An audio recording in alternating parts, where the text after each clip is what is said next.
Today's episode is brought to you by ButcherBox. ButcherBox is going to have the good meats delivered directly to you. Also today we're brought to you by MeUndies. MeUndies is the undie that I have on me right now. Ow! What happened to my voice? Ow! Well, let's jump into this podcast.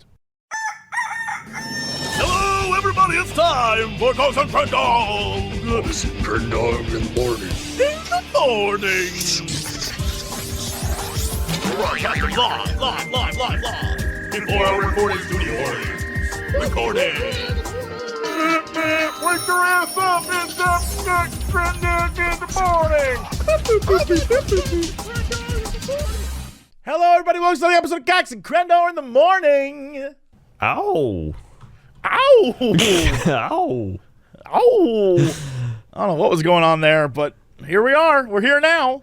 Yeah, I guess we're here. Here is where we've arrived, and I guess it's where we'll be for a little bit. Yeah, I guess. You are indeed correct. Yes. This is where we shall be partaking in conversation. I still am thinking about that movie from last night. I can't get it out of my head. Oh, yeah. That was wild. For people who missed it, last night, Crendor and I on stream watched the movie Primal. Is that it called? Primal? Yep, Primal. Nick Cage movie from 2019 that looks like it's from like 1994. It had a CGI the White Jaguar. They called it the White Jag. Yep. It had Jean Grey from X-Men and the dude who was Blob from X-Men, ironically.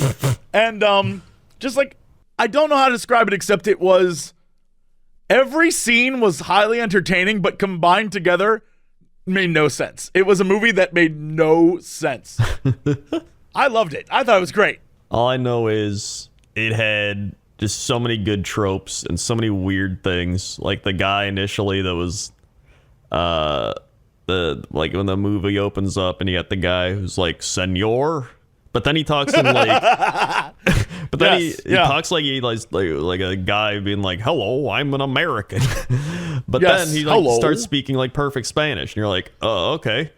And then Nick Cage is just like, I don't need you, I'm gonna get my animals. And then they go on the ship, and then they're like, oh, an assassin's going to be brought back on the ship, which is like the same level of crazy as it is where it's like, oh, you get to go home in Con Air. And then they're like, oh, but you got to go home on this plane full of insane super killer. The plot of this movie is Nick Cage is an illegal animal smuggler trying to smuggle the White Jag, trying to smuggle it back to the States? ? Maybe Mexico? I don't know. Needless to say, they also decide the same boat is where the NSA, FBI ? A bunch of Marines, and then for some reason, Famke is a Navy doctor? I don't even know. Yeah. But they give you reasoning why he can't go on a plane, which is, they're like, well, he has a medical condition where if he gets above a certain altitude, he'll die. That is absolutely what it was. He's got can't-fly-itis where he can't fly. So like, we have to take him on a boat, which is, okay, all right, sure. Yeah. And then he proceeds to escape, and then the rest of the movie is Nick Cage obsessed with finding the White Jag, while everyone else is trying to catch an assassin. And it's like two separate movies are going on, and it's absolutely insane. A man gets bit by a venomous snake, but the snake, there's no anti-venom, yet somehow they're like, we can help him. One guy, every third word he says is goddamn, which is hilarious. Oh yeah, the engineer guy. The engineer is like, these goddamn snakes are on this goddamn ship, and I gotta get the goddamn engine running, and I'm out of goddamn cigarettes. You're like, this guy's dialogue is amazing. It is. And then, gunfights would happen for no reason. Every military special forces guy was the worst at their job. The assassin was smiling the entire film. Everything about this movie was crazy. There's moments where one time it's night and the next moment it's day. There's moments where, they're like, where are you? I can't remember what Nick Cage's name was, but they're like, oh, Frank. They're like, where are you, Frank? We need you back here. And Frank would clearly not have the ability to communicate with them on the ship, yet the scene would cut, and then he'd be with the group somehow. Yeah.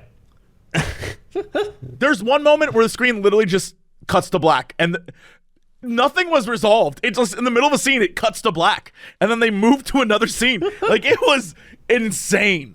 It was insane, and it's on Amazon if you want to go watch it. I don't know that I can recommend it, but I did love it, every minute of it. It was weird, that's for sure. It was something. That's for sure. It was, but we did discover that there's 2 other Nick Cage movies on there. First off, Face Off, which is amazing. Yeah. But then another movie, and I can't remember what it was, but I was like, we gotta watch this. So, what was it? I don't remember. Stay tuned for more, for sure. We'll come back. Yeah. There's at least 2 new Nick Cage movies on there. Yeah. One is a classic, but the other one, I have no idea what it was, but I was like, we gotta watch this movie, dude. That's what we're here for. We're here to watch Nick Cage movies online. That's it. That's pretty much my entire life at this point. If I could just retire and only watch Nick Cage movies, I'd be all right. I'd be all right.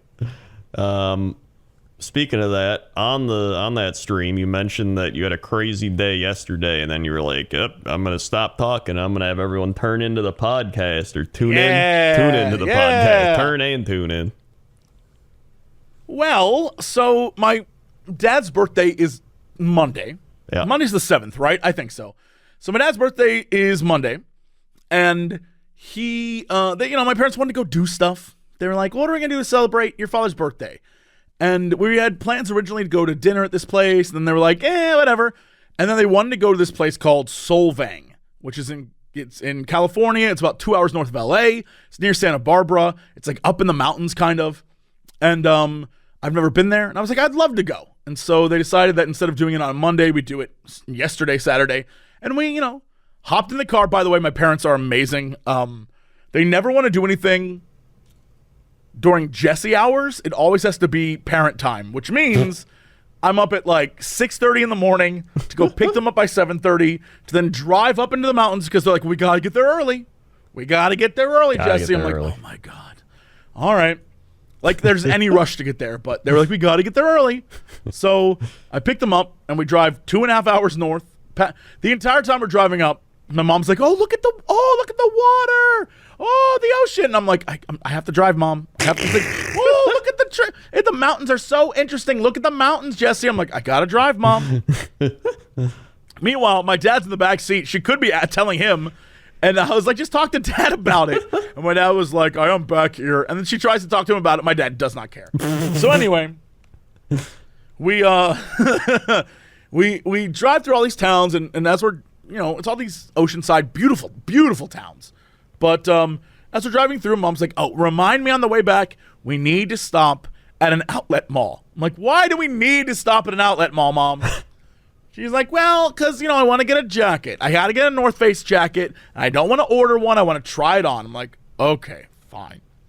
So, we're just like driving on up there. And in order to get to Solvang, which is like, there's one road, and it is the windiest, most vomit-inducing road I've ever been on. But we finally made it through the road. We get there, and it is like a little tiny Dutch village in the mountains. Huh. And I've never seen anything like it, but here's the thing. Everyone I talked to, everyone that I mentioned I was going there was like, yo, that place is dope, dude. You're going to love it. I was like, what? What do you... It's pretty freaking cool. It is, I don't know, like maybe 3 or 4 streets worth of town. And all of it is touristy as shit, but it's like bakeries and, winery stuff and... like sausage things, and ironically, there was like a Greek place and a ramen place for some reason, but whatever. And it was just like little candy shops and people taking photos with buildings that don't look like they belong in America, that kind of stuff. It was very interesting. Huh. So, because my mom is that person, as we've talked about many, many times in this podcast, she's like, okay, Jesse, I heard from my friend that the best place to park is this spot. So we're definitely going to go park in that spot. And I was like, okay, sure. So we find the parking spot that her friend told her to go park at, because clearly the 8 other parking spots that we saw were not good enough. So we parked at the one parking spot, and we got out, and I was like, all right, what are we going to do? It's 10:30 a.m. What's our plan?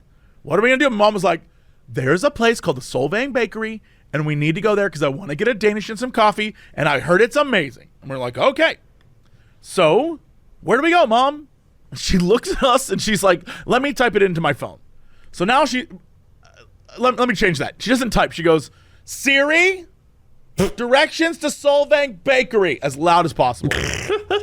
And Siri's like, Solvang Bakery is like, I don't know, that direction. Like, it's about 4 blocks that way. And we're like, okay, easy.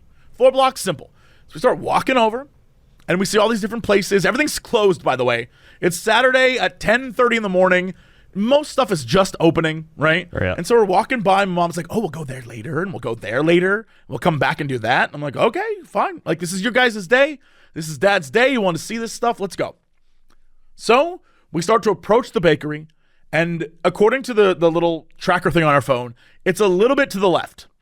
But directly in front of us is another bakery, and it's like, admittedly, it looks warm and inviting, and we couldn't see the Solvang Bakery, so she's like, we're going to go there instead. All right. You said you want to go to the specific bakery, but I guess we're going to the B bakery instead. We walk in, and it looks like the inside, all of it looked really delicious. It was very, I got like a cherry Danish. It was great. But as my mom was getting the Danish, I went to go get coffee. And there was a very nice woman who, I don't know, I'm going to say 40, 50 maybe, who was there.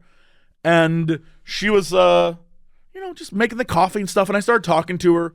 And she was like, so what can I get you, hun? And I'm like, she was doing like putting on the works for me. And I was, yeah, well, I'm here with my parents. I'm doing this thing. And she's like, oh, that's so sweet, hun. What can I get you? I'm like, oh, I would love to get 2 regular coffees, 1 decaf. And she's like, okay. So we start doing this thing. And she's like, do you need any cream or sugar? I'm like, I don't know. Let me ask my mom. I'm like, Mom, do we need cream or sugar? And my mom is caught up in her own world of picking pastries. She does not hear me. And so rather than shout again, I just like turn back around. I'm like, I guess I'll find out in a minute. And the woman who I was talking with, she's like, no matter what, kids always shout, hey, Mom, at some point. And I was like, yeah, I think I've just learned to not follow up with like a louder, hey, Mom, or to shout my mom's name because I know she still won't respond. Because when she's in her world, she's in her world. And so she's like, yeah, kids never really change. And I was like, that's true. So, I took the coffee, went over to my mom, was like, do you need cream or sugar? And then this woman comes over to the table with cream and sugar, and she's like, don't worry, hon, I got you. And I was like, oh, girl. So we ate this Danish stuff. It was delicious. It was fine. Everything was great. And then we left to go spend our day in the town. Now, I had no idea what my parents wanted to do. And honestly, I don't think they knew what they wanted to do. And so we just walked around a bunch, like for hours just walking around, looking at things in the town. Like we went to a like mystic shop or something. Like it was like a weird mystic shop. And they had like a bunch of, like crystals and shit in there. And my mom was eating it up. My dad was like looking at stuff, and I was like, I keep forgetting my parents are really into this stuff. They don't buy any of it, but they definitely like looking. And so, they went around and looked at different things. And then my dad made fun of me because he saw a bunch of like very weird looking, ultra sexualized figures. And he was like, oh, it's like the statues Jesse has in his office. I was like, you got me, dude. All right. We went to like a candy shop, and they had all these candies that, remember the salted licorice that people kept trying to give us? Yeah. Yep. They had a bunch of that, and they had giant peppermint sticks. Like I watched a girl make the peppermint sticks. That was pretty neat. My mom, we go to this candy shop. My mom buys honey. And her reasoning was, oh, this is the same honey I get, except this is $4 cheaper. And I was like, oh, well, you'd be a fool not to buy it. And admittedly, it wasn't that long after we had Danish and coffee that my parents were like, yo, you want to get sausage? I was like, what? Like, yeah, the sausage and beer place is open. Let's go there. So I'm still full from the previous meal because that wasn't like some baby Danish. It was like a big-ass honkin' chonker. It was like flaky and crusty and delicious and shit. It was perfect. We go to the sausage place, and they're like, my parents are like, all right, so what do you want to get? I'm like, I don't know. I guess like sausage and a beer. And my mom was like, okay, so let's do this thing. So my dad wanted to split a beer with me, and he wanted like a kielbasa, and I wanted a thing that was like a 3-pepper sausage. I knew it was going to be spicy as hell, which is why I got it so no one would try to eat it from me. That's how I operate with my parents. If I'm ever with them, they always try to share everything I eat. I was like, not today, haters. So I got a super spicy sausage. My mom got a pretzel and like some dry cider. And now it's, we're sitting there eating this stuff. I did enjoy the fact that it was an outdoor restaurant, and they had about 18 types of mustard, and then they had an entire condiment section that had, like sauerkraut and onions and jalapenos and relish and like all sorts of stuff. That I dug. That was great. However, I was still full. I was like, oh boy. So then I ate that sausage because I'm not going to not eat the sausage. And then we decided to walk around some more because Mom was like, well, we got to walk off that food. I'm like, okay. So we walked around a bunch more to the point where my mom finally said, we should go to the Solvang Bakery. And I'm like, what? So she's like, yeah, for the way home, we can get a bunch of food and I'll take it home. Like, oh, okay. So we walk all the way back. So we're at the other end of the city now. We walk all the way back to where the Solvang Bakery was. We can't find it. My mom can't find it. I'm like, hold on. It's like right here. Let me just find it. And so it was like a little alcove. And my mom walked in, gave it about 3 seconds of a look, walked right out. And she goes, I like the first bakery we went to. And so rather than go to the place you want to go to the entire time, we ended up at the bakery we were at. And I was like, why? And she goes, you know what? I tasted it. I liked it. The food here, I don't know what it tastes like. So I'd rather go with the thing I know that I like. And I was like, okay. So we went back to the other bakery, bought like some Danish things to take home. And then my mom was like, all right, well, what a lovely day. It might have been, I don't even know, 2:30. Like we barely spent, like, they made it seem like this was our entire day. No, we got there at 10:30. We were out by 2:30. I mean, there's really only so much you can do at a place like that. Agreed. Completely agreed. And my parents aren't going to, like, there was a lot of wine places and a lot of beer hall things. And my parents aren't that. So if I was, like, there was one like, little tiny restaurant that when you went inside, one wall was all cured meats. They had, like, a ham on a rack that was probably very expensive. And then a bunch of weird organic wines that I was like, this is like, when I hear that Alex goes there, this is the spot I know he goes to. Oh, yeah. Like that kind of vibe. I was like, oh, the meats here look insane. This is an Alex spot. And so, like, that kind of, if I went with friends, I guarantee we could spend a whole day there just like bar hopping and eating weird shit and like just walking around the city. Like, there was stuff to do. Just, I don't know, there was a lot of like Jesse and his parents stuff to do. Yeah. So 2:30 was our limit. And then we started driving home. Now, mind you, this is Jesse Cox driving home. So I'm like, oh my God, another 2 hours driving home. Like, this will be fun. So get in the car. We start driving home. Thankfully, my parents finally, I don't know what happened, but I think it's because my favorite music, like when I turn on the radio, I might be listening to songs from like the 90s sometimes. And I think because they're now classified as like classics, my parents vibe them tremendously. I'm driving home listening to like 90s music and my parents are feeling it.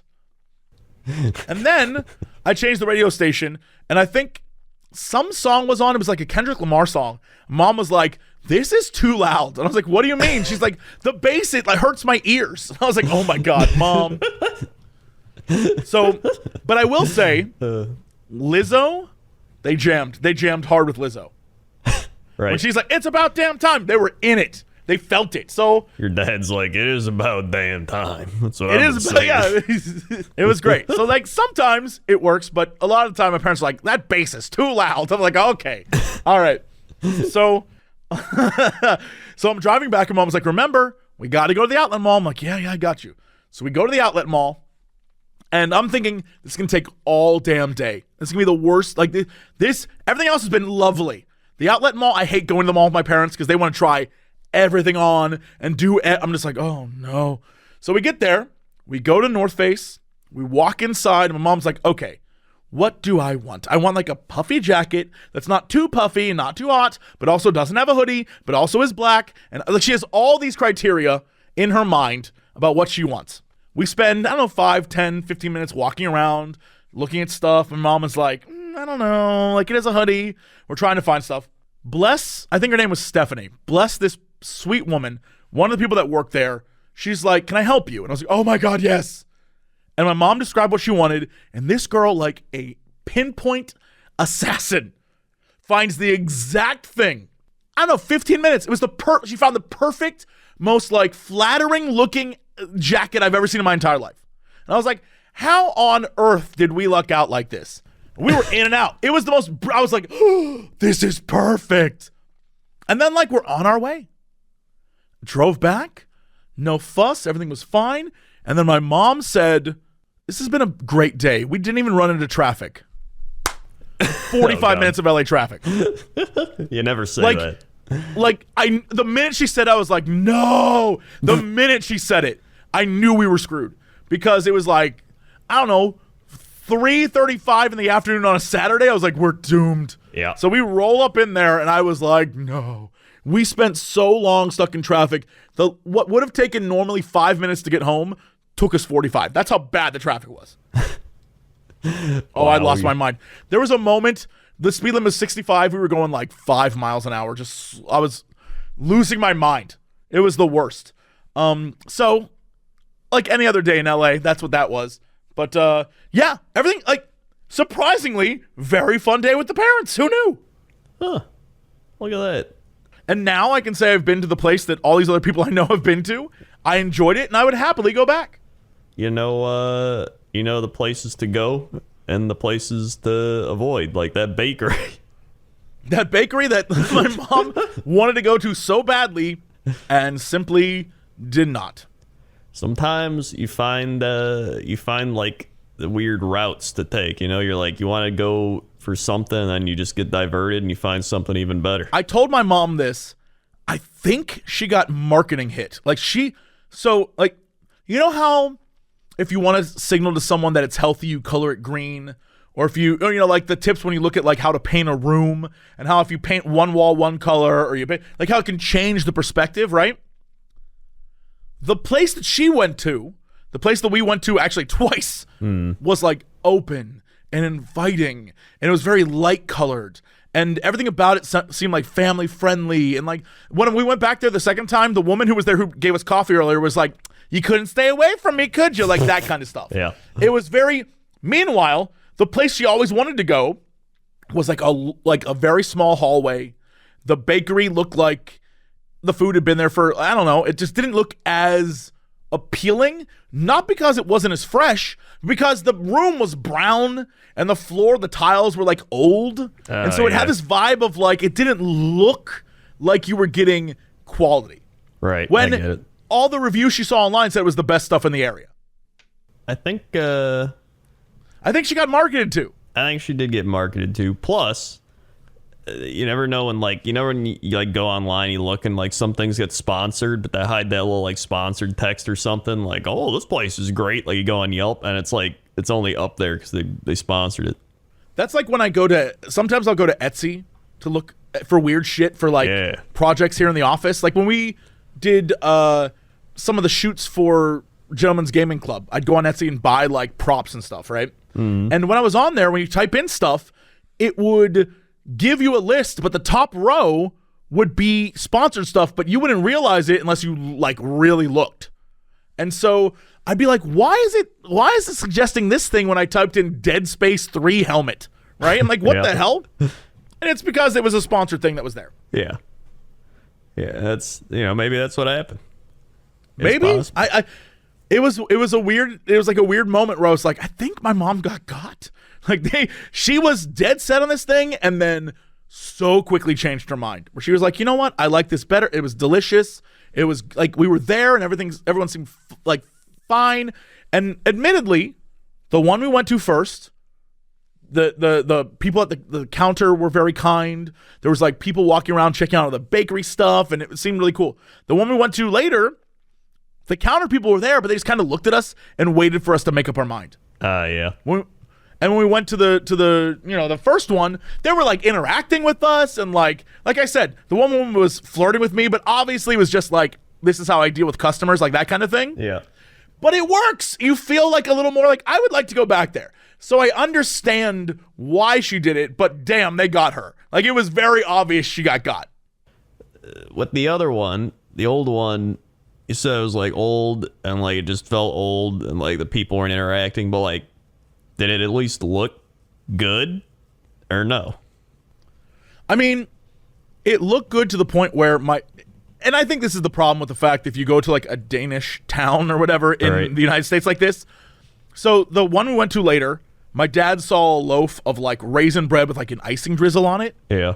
And it was very obvious that he wanted it, but like, my dad doesn't say anything. He never says stuff. Yeah. He will look at a thing, give every intention of wanting it, and then be like, no, I don't want bread. Right? Yeah. So when we went to the second one, they had the exact same loaf, just with the different wrapper, but it looked the exact same. So I feel like in terms of quality, it's all roughly the same. I'm not gonna, you know what I mean? Yeah. If they've all, the one we ended up at was like been around since 1981, and the other one was like been around since 1980. So like really, at the end of the day, I don't think there's that big of a deal. Yeah. In actual overall quality. Yeah. No, I get that. There's only like so many ways you can make a pastry as well. Usually it's like if it's fresh is the most like appealing thing of like, we just got this out of the oven versus like, yeah, these have been here since yesterday. Right. And I think that's why my mom went with what she knew, because the place we went to was very obviously fresh. We ate it there. It tasted fresh. She like had a bit of mine. Like she got a cheese Danish. I got a cherry one. My dad got, I think, apricot, And he we all loved it. It was delicious. So I think because she saw that it pleased 3 of us, she was like, yeah, okay, that's the spot. Which I can't fault her for. That seems accurate. I would do that. Yeah. If I had solid evidence, I'd be like, okay, yeah. That made everyone happy. And so when we went there, we bought the same loaf, like the loaf my dad was looking at of that raisin bread with the icing thing. I was like, Dad wanted that at the other place. And my mom was like, okay, let's get it. And of course he was happy. He didn't admit he was happy, but I could tell he was happy he got it. Yeah. Well, that's a fun trip. A fun little adventure. I'm all about fun little adventures. I would love to have more. I'm down to do more adventures. Not necessarily with my parents. Because, sometimes I want to listen to music that has a little bass to it, Mom. That bass is making me rumble. I don't like rumbling. It was so funny. The music was playing, and my mom was like, what's that noise? And I'm like, what do you mean? She's like, it's like making me uncomfortable. I'm like, you mean the bass? She's like, yeah, I don't like it. I was like, Mom. I have the same thing, but with old-timey music. I don't like that, like, you know what I mean?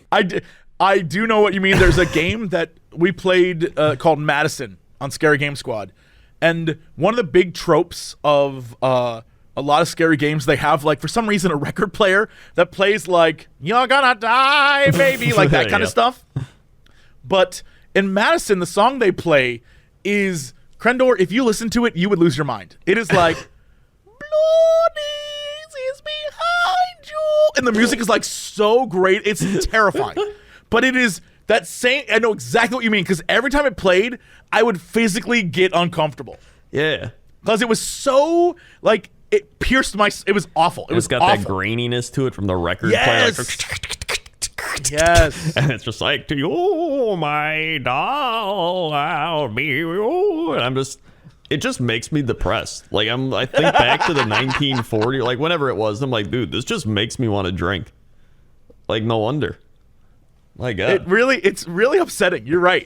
And this, when my grandparents were still alive, we'd be at their house, and this is my grandparents on my mom's side, and they would every once in a while play some music that was like their music. That shit was like, my darling dear, yeah. I want to take you away from the war. And you're like, the fuck? Maybe everyone was just depressed, so they made depressing music. Probably. That's gotta be what it was. So, I mean, you go back, because it's not just old music. Like, you go back, you got like some classical music, you got like classical bangers. You got like, and you're like, yeah, this is awesome. Like jamming it. Yes. Like, all right, they were having fun back then. What happened in the early 1900s? You know that when Beethoven dropped a banger, people were like, yo, let's go. Yeah. Like, yeah, of course, absolutely. There's like a period of time where I think like the thing was to have a crooner, but it's not even a crooner. It's like whatever the precursor of that is. Because during that time period, there was also like, jazz and big band. Yeah. Like that existed. But for some reason, there was this weird, like, old creepy white dude music that was like, my darling dear, I want to shower you with roses. And but the music in the background's like, like, oh. It is perfectly made for a haunting. Like, they knew then making it, and 100 years from now, this is the shit that plays when a ghost kills you. It sounds like sounds like Curly from the Three Stooges. Just like singing the song. Yes. It's quite bad. Yeah. So yeah, I guess I can't fault my mom, but I just thought it was very funny that she was like, "What's that noise?" And I will say, sometimes the bass is like deep bass. And so I think I understand what she was referring to, because it doesn't sound like bass, like a bass guitar or normal bass. It's like that bass that's designed to like shake your speakers. You know what I mean? Right. But that's like a sound profile. Yeah.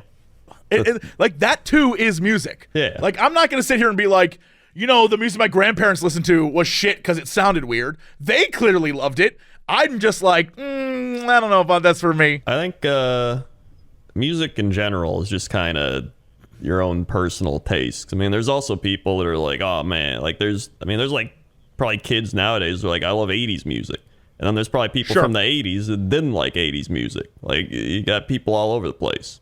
Yeah, I mean, like, my dad is a great example of when I was younger and I would listen to ska music, my dad would like be into it. And I never truly understood what, but then I like listening to his music that he loves, like Chicago and stuff like that. It's like, oh, this is literally horns. Like, I get why you like that. I understand that really genre music is what it is and doesn't really change all that much despite generational differences. Like, all right, yeah. Like, even when you listen to, going back to Lizzo as an example, some of that music literally just could easily be transplanted back 30, 40 years.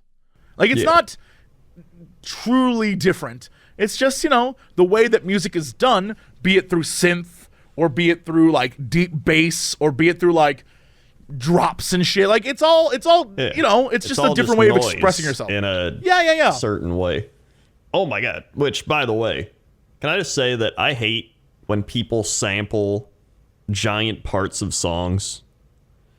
What do you mean by this? Okay, so, for example, I heard like some pop song, whatever, and they took I'm Blue, like I'm blue, and they like they're like, I'm blue, and I feel bad, and I'm sad. Like, I was like, what the shit is this? It just like made me angry. I was like, this is like they're taking the entire chorus of the original song and they're just making a new song to it. And then it happened again. Somebody did it was the Weeknd. He took that city pop song and he like sang over it. And then there's a bunch of people being like, yo, I love this. This song's great. It gives me like an 80s vibe. I'm like, it's because it's a literal like city pop Japanese 80s song that he like took. And I don't mind if they like sample little bits of it, but it's like they just sing over the entire song. It just feels lazy. I need you to know, I have the perfect example of this. So we're in the car, we're driving back, and on the radio comes Under Pressure. Oh yeah, and they did that. My mom, I swear to God, my mom, as the song plays, goes, Ice, Ice, Baby. And I laughed so hard. I was like, are you kidding me? That's what I'm talking about. Yeah, exactly. Oh, yeah.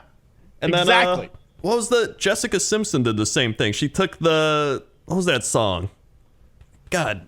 Was it a David Bowie song? I don't remember. She took some song, and I remember being like, oh, it's this song. And then you just hear Jessica Simpson start singing. I'm like, what? It's her I Think I'm in Love with You. It's like, that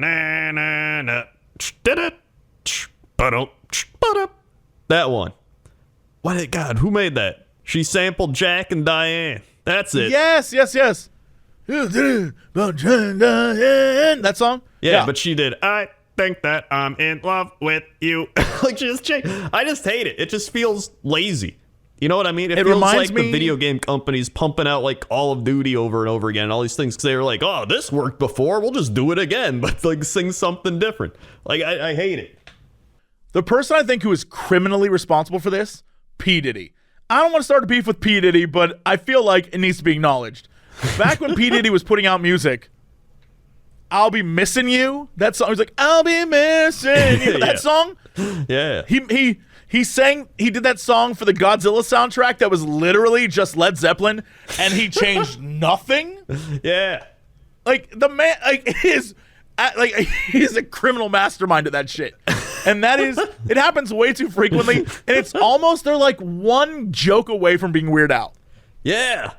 Exact. Like, like when Weird Al does it, at least you're like, oh, he's doing parodies, he's making goofs and whatever. Yes. But like this, like they're making an actual real song, but they're like just sampling the entire song. I don't care if they sample like maybe like a small clip or like a little like sound or whatever. You're like, oh, that's like a similar sound. They like do the whole song. I'm like, what? I don't know. There's apparently people like it, but like, of course they're gonna like it because the songs prior to that were successful. Like, I don't mind. Like, okay. Well, as an EDM person, okay, like in trance and stuff, people do remixes. I think remixes are different because it's like they're saying, oh, hey, I like the original and here's my version of that. Like, here's my take on it. Like, I think that's fine because then you're like still giving credit to the main song and you're like, oh, you could go listen to the original or whatever. But this is like, they're just like, yeah, I'm just going to sample the whole thing and now it's mine. Like, I don't know. They take credit for it being a success. Yeah. But the success comes from the fact that, as you said, the song was amazing to begin with. Yeah. It bothers me. I can tell. This is the most passionate I've ever seen you. I think it's just because, like, it feels like they're, like, tainting the past. You know what I mean? Like, it's just, and then it feels like, it's almost like with the, like, speaking of the Jessica Simpson one, I feel like I heard that before I heard the Jack and Diane song. And so then, when I hear the Jack and Diane song, I'm like, oh, this is like the Jessica Simpson song. But no, it was the opposite. But I didn't know that. I wasn't, growing up with that music. And so I heard that, and I was like, what?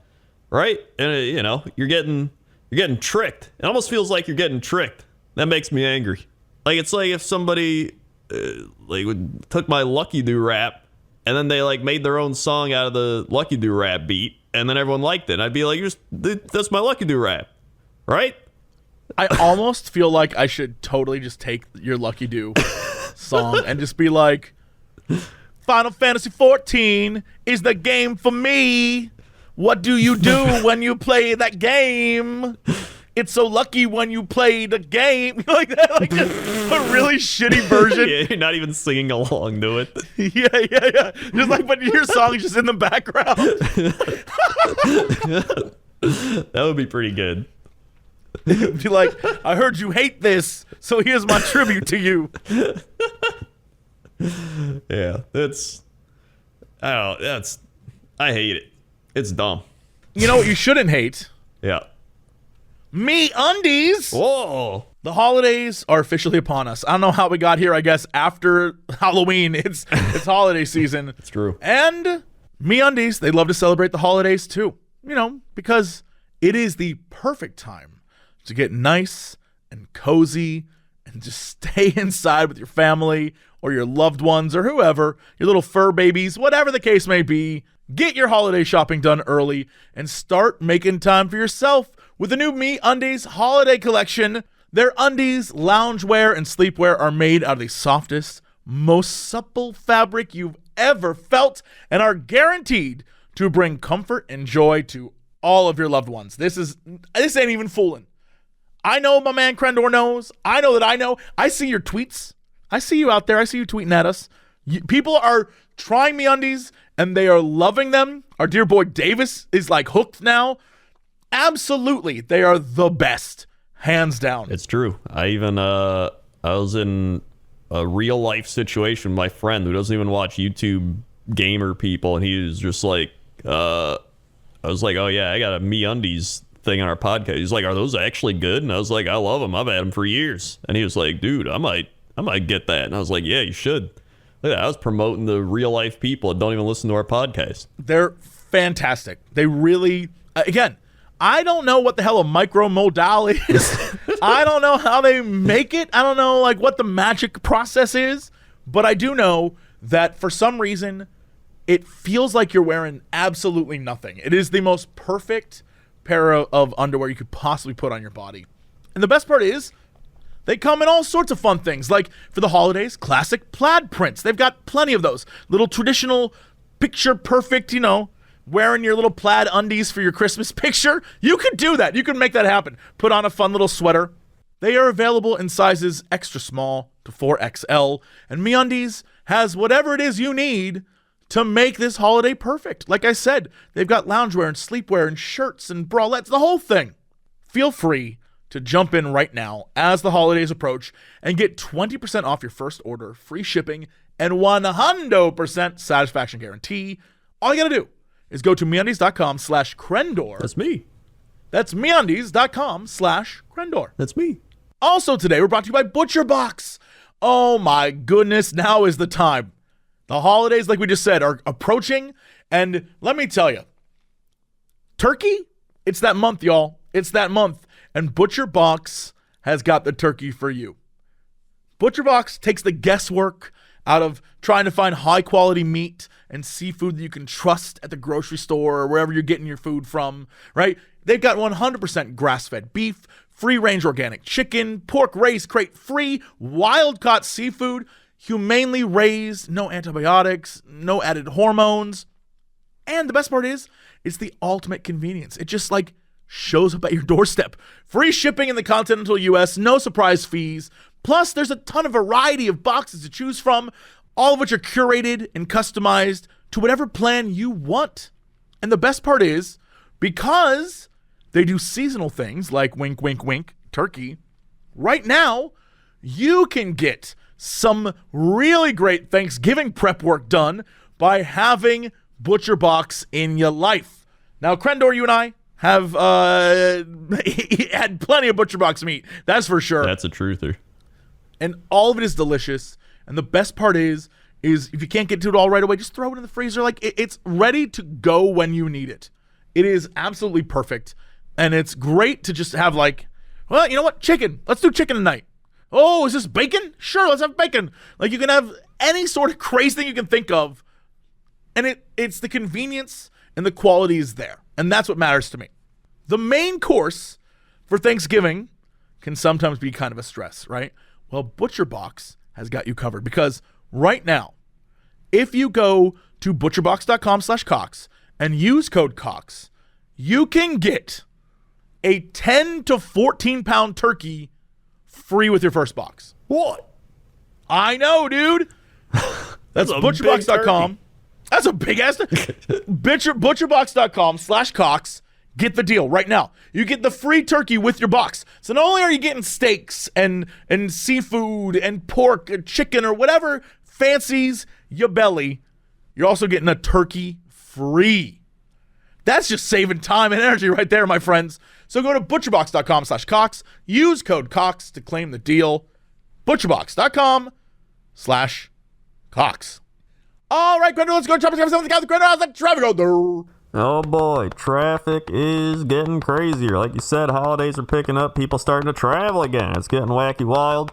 Also, if you're going to travel, watch out if you're walking because of the old plantar fasciitis. It hit me. It could hit you too.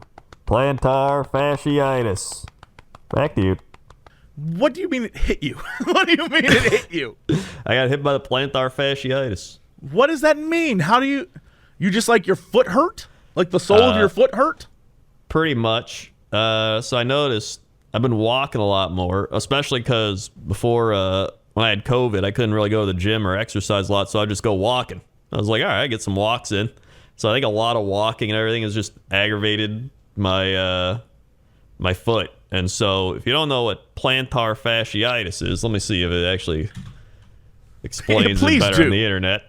An inflammation of a thick band of tissue that connects the heel bone to the toes. The inflamed tissue runs across the bottom of the foot. So pretty much it just the bottom of your foot hurts. A lot of times, usually when you walk too. It's primarily when you walk, to be honest. A lot of times it's also from calf muscle stuff because it all connects. I was doing some calf raises, so I think that aggravated it. And then you got to do calf stretches, loosen that up. And pretty much just rest, and then might be my shoes too. I don't know. I might need new shoes. We'll see. It's not. Apparently, a lot of runners and athletes and stuff get it, or people that work a lot, like standing.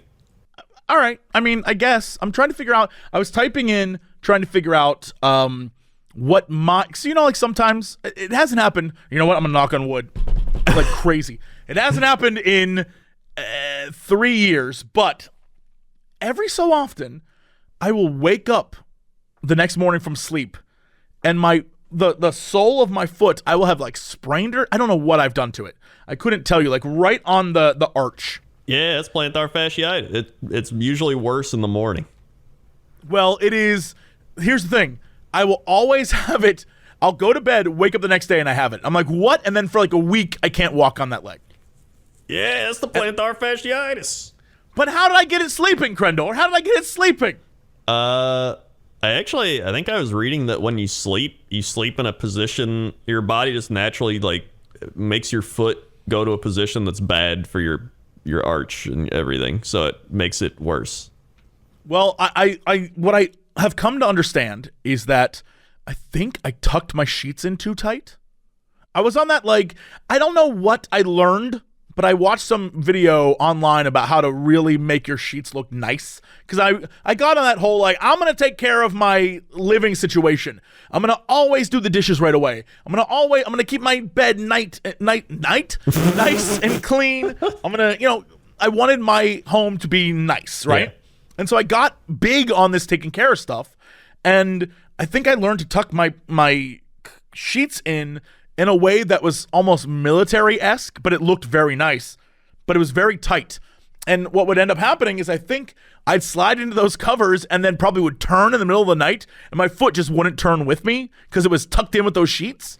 I think maybe that's what happened. I do not know. But now, when I do my sheets all nice, before I go to bed, I untuck the side of the bed that I'm going to sleep on just so it's loose. Haven't had the issue for like 3 or 4 years.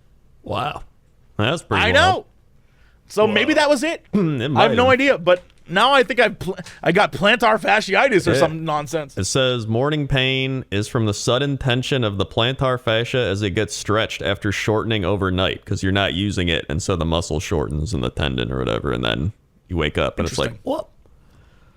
Now that makes me think about, like, what if you went into cryo sleep?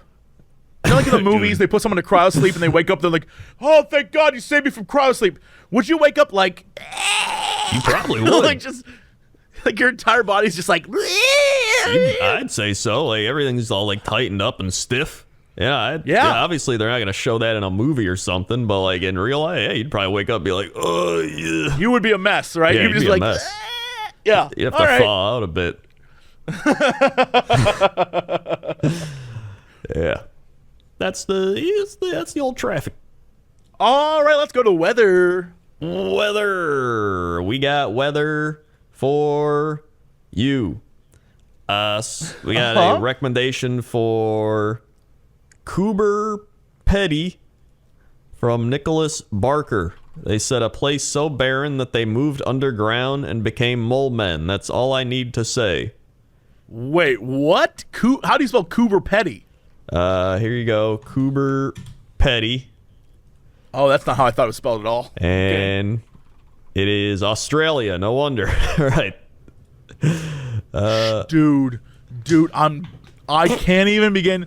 When Crendor said that they moved underground and became mole men, I need y'all to know, I am looking at images of Coober Petty, and it is 100% mole man. 100%.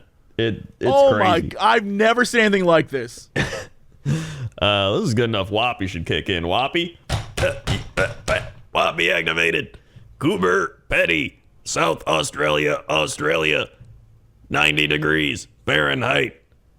High 93. Low 72. Humidity 15%. Pressure 29.88 inches. Visibility 10 mile.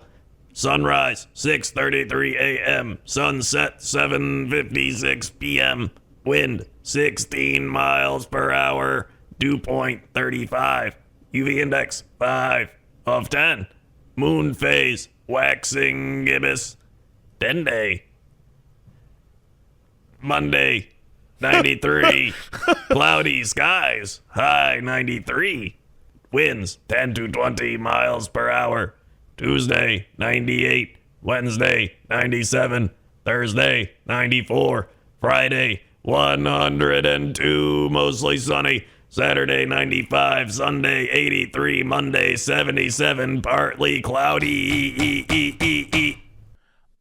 I must stress to you, Yeah. if you have time, go and just go look at this place, because it is fascinating. I guess this, in 1915 in the Outback, a boy found an opal gemstone, and because of that, people flocked to the area to dig for opal. And I guess a town was born from that. Because it's so hot, everyone lives underground now for the most part. And Wow, that's crazy. And there's like several, it says there's a few thousand people that live there today. And you could, if you want to go there, things you can do include literally just digging for opal, which I think is fascinating. Then there's also, there's an actual underground hotel. This is the hotel. Here's the link to it. If you want to see it, it's desertcave.com.au. And it's the Desert Cave Hotel. You can literally look at the accommodations. And it's an underground, like, here's a bed underground. Oh my God. It's absolutely crazy. I've never seen anything like this. This is amazing. But what's even crazier is they're like, can't afford a hotel? Well, there's an underground campground. Underground? That you can pay 16 Australian dollars per person to stay at and pitch a tent underground in an abandoned mine. Oh my God. Yeah, look at this. Most residents still live underground. Some dugouts are absolutely huge. One was by a handyman named Rod Wells, which I think is a great underground man name. It is. Who has an indoor pool and an underground beauty parlor used by his beautician wife. Oh my God. They have signs posted everywhere that say unmarked holes because of all the holes dug that are massively deep shafts where it's like, don't run, don't walk backwards, beware deep shafts. This is insane. They've got a golf course, which I think is amazing. I've never seen anything like this. Yeah, this is absolutely wild. Insane. This is the coolest thing I've ever seen. This is actually insane. When you said Mole Man Town, I thought it was going to be like, kind of whatever. It's almost the opposite of those towns way up in either northern Canada or near the Arctic Circle, like where it's like one hotel where everyone lives, and then everything around is forest because no one wants to. Everything's inside because it's so cold. This is the opposite. Everyone's underground because it's so hot. Oh my God! You need to look at this. It's Crocodile Harry's underground nest and dugout. Yep, Crocodile Harry's looks like Crocodile Harry's, all right. Crocodile Harry, and it just looks like a cave. There's so many weird things.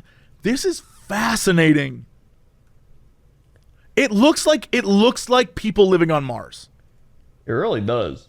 Like there's this one shot of a generator outside, but everyone's living in the cave. But there's like generators outside. It looks like some sort of like space world. It looks like if the world ended, this is how people would live. There is a van that has a crocodile with a naked woman. Hell yes. There's actually a shot of someone's home that has like, it looks like something out of Silent Hill. It is the lower half of a woman's body glued to another lower half of a woman's body, making a full human. Absolutely insane. There's this is so good day from Crocodile Harry's, and it's a gator miner, I guess. Yep. Dude, this is fascinating. Is there like where's the closest above ground? According to this one website, it says 280 miles away. Oh my God, that's insane. Yeah. There is a place called Spiro's that looks, or Spiro's. It looks like an actual building, a physical brick building outside, and it says internet access, video games, DVDs, opal, souvenirs, jewelry, fossils. So I guess it's a tourist, like, this is the last place you'll get before you're underground. I see. Oh my God, there's an underground church? That shit's wild. Oh, I understand now. This makes perfect sense. So, the reason why it looks so spacey to us, Hollywood goes there often. Apparently, film crews often go there because it looks like other planets or post-apocalypse. And so, movies like Pitch Black, Mad Max, Red Planet, Until the End of the World were shot there, as well as Priscilla, Queen of the Desert. So, like, there's a lot of places were shot there because it looks so foreign and weird. And yeah, that checks out. It looks insane. What do you know? That's crazy. I love that. Yo, good call on the suggestion. Yeah. Hey, good job, commenters. That one got me. Usually I'm like, oh, that's so beautiful. What a nice. This one's like fascinating. Yeah, this one is crazy. Oh, and that's the weather. All right. Let's go to sports. Sports. Over at the sports desk, we've had a lot of sports happening today. First, football. We had the Eagles-Texans play, and the Eagles won on Thursday. Then today, the Patriots beat the Colts, Lions beat the Packers, Chargers beat the Falcons, Jets beat the Bills, Vikings beat the Commanders, Bengals beat the Panthers, Jaguars beat the Raiders, Dolphins beat the Bears, Seahawks beat the Cardinals, Buccaneers beat the Rams, and Titans are currently beating the Chiefs. We'll see how that plays out. Over in the NBA. Steelers bye week. Bye week for the Steelers. We're good. We're fine. For the Steelers. That is true. Bucks in first place, 9-0 in the East with the Cavs, 8-1 right behind them. You got the Suns in first place with the Jazz and Grizzlies right behind them over there. Then in hockey, you got the Bruins in first. You got the New Jersey Devils in first. You got the Dallas Stars in first. And you got the Vegas Golden Knights in first. And in baseball, the Houston Astros have won the World Series. So the baseball season is officially over. Speaking of which, did you see that guy who won, I think, $75 million betting on the Astros? I did not see that. What? Man wins. I'm going to look this up. Man, yeah. I like how I typed in man wins 75. Mattress Mac was his name. Mattress Mac, who looks like an old man who would definitely be a gambler. Yep. Had the world's largest legal sports bet payout when Mattress Mac earned $75 million when the Astros beat the Phillies. The 71-year-old tweeted a photo, or I guess a photo was tweeted out of him. Oh my God, Mattress Mac, this is his Twitter account. What? The best part is Mattress Mac is verified. Here's the thing. In order to win that much money, he had to bet like millions. Well, here's the thing. It says, according to his thing, Mattress Mac is the founder of Gallery Furniture. So, yeah, he definitely... Yeah. Because, like, the thing is, the Astros were a favorite to win the World Series. So, like, betting on them was, like, you know, an obvious choice. But, yeah, he must have bet millions to do that. Yeah, I wonder what the payout was. Or if he had like a certain like, oh, it's in this many games or this many. You know how gambling is when it's like, it isn't just like who won. It's like how much they win by and what was the spread of this and like who got the under, home runs and whatever. Yeah, the spread. This says in October he had $10 million in bets on the Astros to win the World Series. So he had $10 million in bets on it. So that's why he got $75 million. Yeah. Yeah, that's Wait, what is? Hold on. What is this?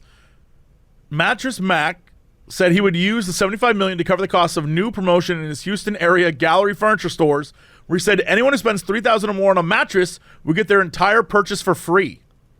What? That doesn't make any sense. There's got to be a limit.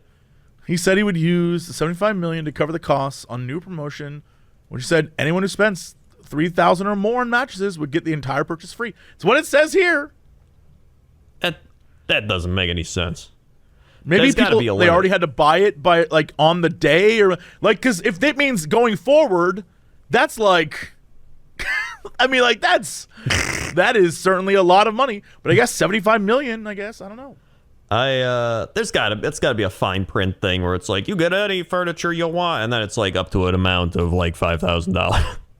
Right? But here's the thing. This guy, you're right. This guy has a lot of money to throw around. According to this article, he won $15 million when the University of Kansas won the men's NCAA basketball tournament in April. But he also lost $10 million in February when he bet that the Cincinnati Bengals would win the Super Bowl, and he lost $1.5 million on the Kentucky Derby. Yeah, so, it's the person who's always like, hey, I made a bunch of money at the casino today, and then it's like, I also lost a bunch of money that I didn't talk about. Yeah, it's like when you go look at dudes on Reddit who are in that, like, big gamba thing, they're all talking about how much money they're putting in the stock market and what they're investing and stuff, and then you see, like, oh, I made $8 million today, and everyone's, like, thrilled and losing their mind, but then you see they invested, like, $7.5 million, like that kind of stuff. You're like, oh, okay, so you were rich to begin with. All right, that changes everything. It always is. It's, I never trust any of that. Meanwhile, I'm over here like, I put $400 into the stock market. And I'm like, I'm not earning any money. Weird how that is. Crazy. Well, most of the time it's like long-term smart investments where 400 isn't going to get you anything ever. Ever. There is no like, I put 400 in and now I'm a millionaire. That just doesn't happen. Yeah. Most of it's just like you're putting it in so you can take it out like 10 years later. Yeah. Or whatever. Way down the line. Where am I? What is this? That was sports. All right. What's our fact of the day? Fact of the day. I like how I sang it in that music I said I hate. Fact of the day. I'm aware. I heard. Have we done this one? I don't think we have. The majority of people in Iceland believe in elves. We've never done that, and I absolutely love that fact. A 2007 University of Iceland survey found that 62% of Icelanders believe in real-life elves. In fact, in 2014, protesters claimed a proposed highway would destroy an elf church, which to many was just a gigantic rock. Eventually, the church was moved to a safe place so that it would not be harmed, and the construction continued. Though the rock weighed about 70 tons and required a crane to move it, the preservation of places important to elves is significant to Icelanders. The country's elf history dates back to Viking-era poems from around the year 1000. To Icelanders, these elves are not tiny figures who build toys for Santa. They actually look very much like humans and can range in size. Many believe that grave misfortune will befall those who dare build an elf territory, even though it cannot be seen, hence the church preservation.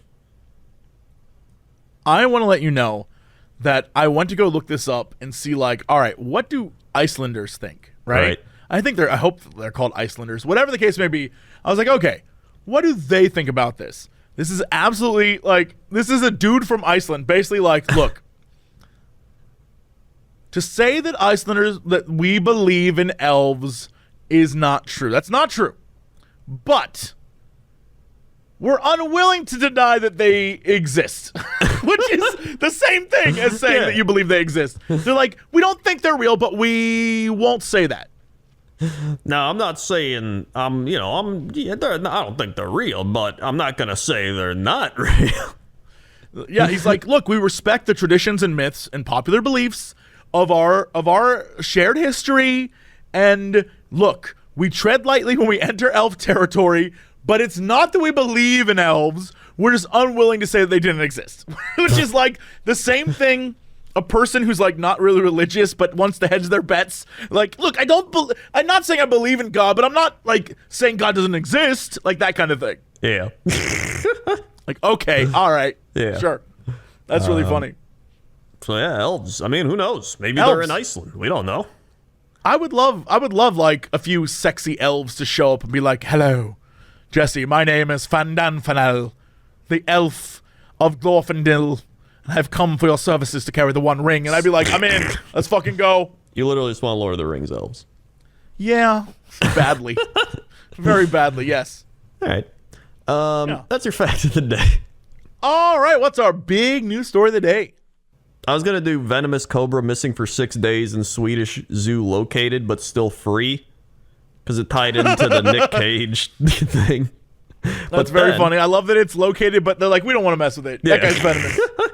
Then there's young bird may have set nonstop distance record by flying from Alaska to Australia, which we were just talking about, Australia. Oh my God, that's amazing. How do you do that? I don't know. Let's find out. Okay. Canberra, Australia. A young bar-tailed godwit appears to have set a non-stop distance record for migratory birds by flying at least 13,560 kilometers or 8,435 miles from Alaska to the Australian state of Tasmania. The bird was tagged as a hatchling in Alaska during the Northern Hemisphere summer. A tracking GPS chip and a tiny solar panel that enabled an international research team to follow its first annual migration across the Pacific Ocean.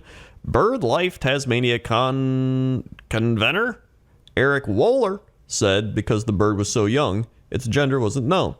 Aged about 5 months, it left southwest Alaska at the Yuko-Kuskokwim Delta on October 13th and touched down 11 days later at Anson's Bay on the island of Tasmania's northeastern tip on October 24th, according to data from Germany's Max Planck, what a name, Institute for Ornithology. The research has yet to be published or peer-reviewed. The bird started on a southwestern course towards Japan, then turned southeast over Alaska's Aleutian Islands, a map published by New Zealand's Pukoro Miranda Shorebird Center shows. I feel like this article is just trying to get me to read crazy names and words. I'm here for it. The bird was again tracking southwest when it flew over near Kiribati and New Caledonia, then past the Australian mainland before turning directly west for Tasmania, Australia's most southerly state. The satellite trail showed it covered 13,560 kilometers without stopping. Whether this is an accident, whether the bird got lost, or whether this is part of normal pattern of migration for the species, we still don't know, said Wohler, who's part of the research project. Guinness World Records lists the longest recorded migration by a bird without stopping for food or rest as 12,200 kilometers, or 7,580 miles, by satellite-tagged male bar-tailed godwit flying from Alaska to New Zealand. That flight was recorded in 2020 as part of the same decade-old research project, which also involves China's Fudan University, New Zealand's Massey University, and the Global Flyway Network. The same bird broke its own record with a 13,000-kilometer, 8,100-mile flight on its next migration last year, but Guinness has yet to acknowledge that feat. Wohler has said researchers did not know whether the latest bird known by its satellite tag flew as one or part of a flock. There are so few birds that have been tagged, we don't know. It may be that half the birds that do the migration from Alaska come to Tasmania directly rather than through New Zealand, or it might be 1%, or it might be that this is the first it's ever happened. Adult birds depart Alaska earlier than juveniles, so the tagged bird was unlikely to have followed more experienced travelers south. Wohler hopes to see the bird once wet weather clears in the remote corner of Tasmania, where it will fatten up, having lost half its body weight on the journey. Oh my God. Can you imagine doing something where you lose half your body weight? I wish. I'm looking at a map right now, and it's fat. Apparently this happens frequently. And the bar-tailed godwit is known for this. And I guess they have a southward migration, which is they go from either their like breeding range, which is way far north. We're talking the northern part of Alaska, the northern part of Russia, and then they fly way far south. Literally, they leave Russia and Alaska, fly all the way south to New Zealand, Tasmania, Australia, chill there, and then migrate their ass all the way back up past Japan, past China, back up to either Alaska or Russia, and do it all over again. Oh my God! Crazy. These birds are flying around like airplanes. There's this one path that they have listed where this bird goes from New Zealand to Japan, and then Japan to Alaska. Oh my God. That's like the amount of, that's so crazy to me. That is crazy. Wow. They got giant beaks. Probably like snap up, like get fish out of the water, maybe like you know what I mean. Yeah, like that does look like a spear. Like a spear of fish. That's fascinating. That's great. What a cool bird. Yeah, that guy's living life for himself. I love that. Yeah. That guy's like, hey, I don't need to stay here. I'm gonna go on vacation. This bird and we relate to each other. He's like, I need to get the hell out of here. I'm going away for a little bit. And then where are you going? I'm going to New Zealand. Like, oh, okay. Yeah, and then you spear a few fish. Yeah, I use my tongue to grab a few fish. Yeah, and then I go home. Yeah. And perfect. that's your big news story of the day. All right, well that's it for us. Thank you so much for listening or watching or ever enjoying this podcast. Crendor, hit him with the socials. We've got socials. There's the old youtube.com/Cox and Crendor podcast, all one word. Give it a like, give it a comment, give it a subscribe, hit the bell. Be notified when these go live on that YouTube channel. Also, we're on Spotify, iTunes, SoundCloud. We're all over. You can also find the funny haha animations over on youtube.com/Cox and Crendor without the podcast part at the end. You can also find us on our things, youtube.com Jesse Cox, youtube.com/Crendor, Patreon Jesse Cox, Patreon Crendor, Twitter Jesse Cox, Twitter Crendor, Twitch TV Jesse Cox, Twitch TV Crendor, Facebook Jesse Cox, Facebook Crendor, Instagram Notorious Cox, Instagram Crendor was taken, TikTok Jesse Cox. No, there's a Jesse Cox TikTok or is it Jesse Cox TikTok? Or TikTok. Jesse Cox TikTok. Jesse Cox TikTok. TikToks. And then TikTok Crendor. The Warhammer YouTube, Warhammer Crendor. I'm running out of things. Instagram Crendor was taken. I already said that. Did I? All right, that's it. Thanks so much. We'll see y'all next time. And as always, woo! To be continued.